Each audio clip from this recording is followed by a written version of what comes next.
পরাধীনতার প্রতীক, একটা শাসক গোষ্ঠী চক্র, লুটেরা গোষ্ঠী, আর একদিকে দেশপ্রেমিক শক্তি।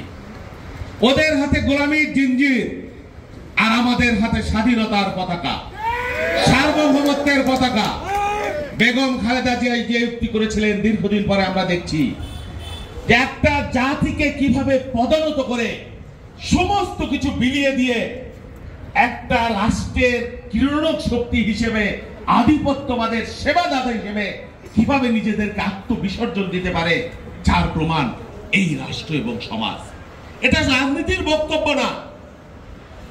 আমাদের মাওলানা আব্দুল হামিদ খান ভাসানী বলেছিলেন যে পিণ্ডির জিঞ্জির ছিন্ন করেছি দিল্লির দাসত্ব করবার জন্য নয়। এতদিন পরে তার কথা আমরা হারে হারে উপলব্ধি করছি, আমরা টের পাচ্ছি।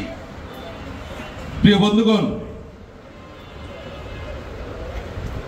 হযরত আলী রাদিয়াল্লাহু আনহু একটা উক্তি আমরা ফেসবুকে প্রায়ই দেখি যে একটি রাষ্ট্র এবং সমাজ ধ্বংস হয়ে গেছে আপনি কিভাবে বুঝবেন? যখন দেখবেন দেশপ্রেমিক, সৎ, শিক্ষিত জ্ঞানীরা পালিয়ে বেড়াচ্ছে, আর মূর্খ, দুর্বৃত্ত, দুঃশাসক, জালেমরা দেশ শাসন করছে।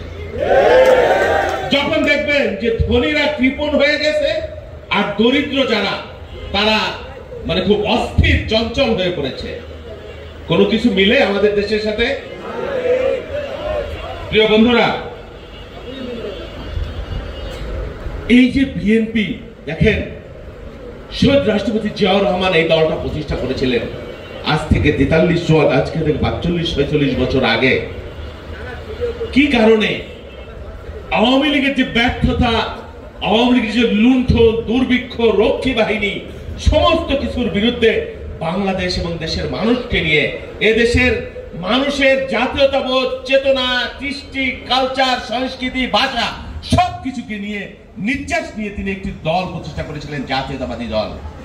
প্রতিষ্ঠার পর থেকে এই দলটাকে, জিয়াউর রহমানকে হত্যার পর থেকে এমন কোন চক্রান্ত নাই যে বিএনপিকে নিঃশেষ করে দেওয়া যায়, বিএনপিকে চূর্ণ বিচূর্ণ করে দেওয়া যায়, বিএনপিকে অস্তিত্ব শূন্য করা যায়, বিএনপিকে কিভাবে মাটির সাথে মিশিয়ে দেওয়া যায়।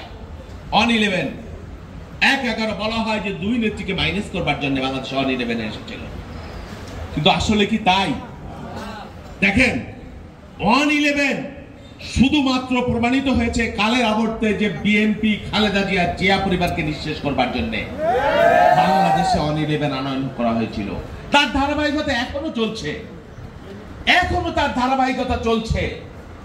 তারা যেটা করত, এই সরকার যেটা করছে, তাদের কর্মকাণ্ড এক এবং অভিন্ন, এবং তাদের ক্রীড়ক, তাদের পৃষ্ঠপোষক একটি আধিপত্যবাদী প্রতিবেশী শক্তি, আর তার দালালেরা।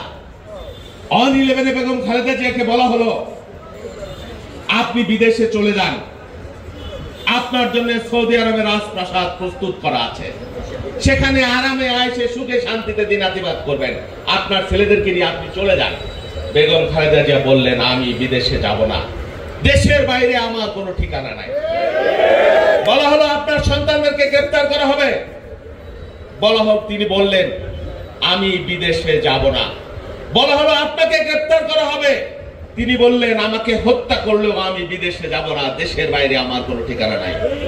বলা হলো আপনার সন্তানদেরকে হত্যা করা হবে, আমরা শুনেছি যে তার সন্তানদের আত্মচিৎকার তৎকালীন সময়ের কুশীলবরা টেলিফোনের মাধ্যমে বেগম খালেদা জিয়াকে শুনিয়েছেন, তিনি আপোষ করেন নাই। তিনি বলেছেন আমার জন্মেছে এই দেশে, আমার স্বামী এই দেশের মানুষের জন্য লড়াই করেছেন, যুদ্ধ করেছেন, মুক্তিযুদ্ধ করেছেন, দেশ গড়ার কাজ করেছেন, আমি এই দেশের মানুষের জন্য রাজনীতি করি। বাংলাদেশের সকল মানুষ আমার ভাই, আমার বাবা, আমার মা, আমার সন্তান। এই দেশ ছেড়ে আমি কোথাও যাব না, আমাকে গ্রেফতার করো, আমাকে হত্যা করো, আমার সন্তানদেরকে হত্যা করো, আমি কোনো কিছুর পরোয়া করি না। চিন্তা করতে পারেন, সিনেমা নাটক দেখেছেন যে সন্তানের মৃত্যু দশা, একজন নারী যিনি একজন মা, তিনি তার সন্তানের জিম্মি দশা, মৃত্যু দশার সাথে যিনি আপোষ করেন না।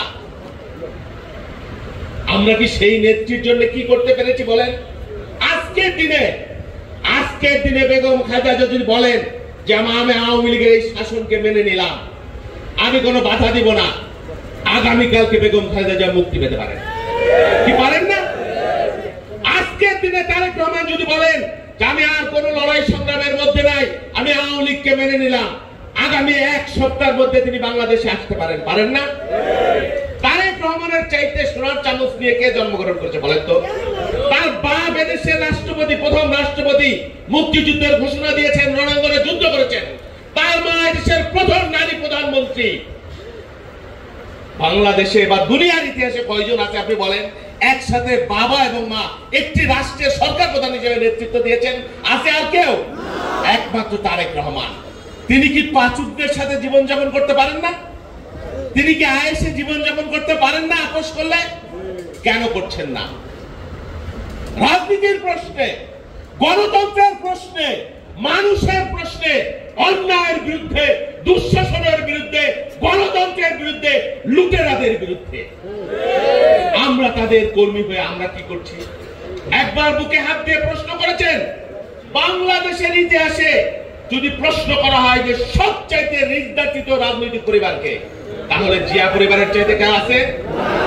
বেগম খালেদা জিয়া তার স্বামী হারিয়েছেন, তার সন্তান হারিয়েছেন, বাড়ি ছাড়া হয়েছেন, ঘর ছাড়া হয়েছেন, এখন তিনি মৃত্যুর মুখোমুখি। তিনি মৃত্যুকে মেনে নেবেন, কিন্তু এই আওয়ামী ফ্যাসিবাদকে তিনি মেনে নেবেন না। আমরা সেই নেত্রীর দল করি, এই জন্য আমাদের গর্ব। কেউ কেউ বলে না যে বিএনপি করতে অনেক দম লাগে, বিএনপি করতে অনেক বড় কলিজা লাগে। আমরা যেই নেত্রীর দল করি, যেই নেতার দল করি, আমাদের কলিজা পাহাড়ের মতো, আমাদের কলিজা হাতির কলিজার চাইতে বড়। নাহলে এই যে ছাত্র দলের ছেলেরা, আরে যার জন্মই হলো বিরোধী দল নিয়ে, তিনিও রাজপথে স্লোগান দেন যে ফ্যাসিবাদকে মানি না, ফ্যাসিবাদ নির্বাচন, গণতন্ত্র মুক্তিবাদ। এই ছেলে জানে যে ওর জীবন অন্ধকার, ও জানে যে পরিবার থেকে বিচ্ছিন্ন হয়ে যাবে, সে জানে সে চাকরি পাবে না, সে জানে তার বিয়ে করা অনিশ্চিত, সে জানে তার নামে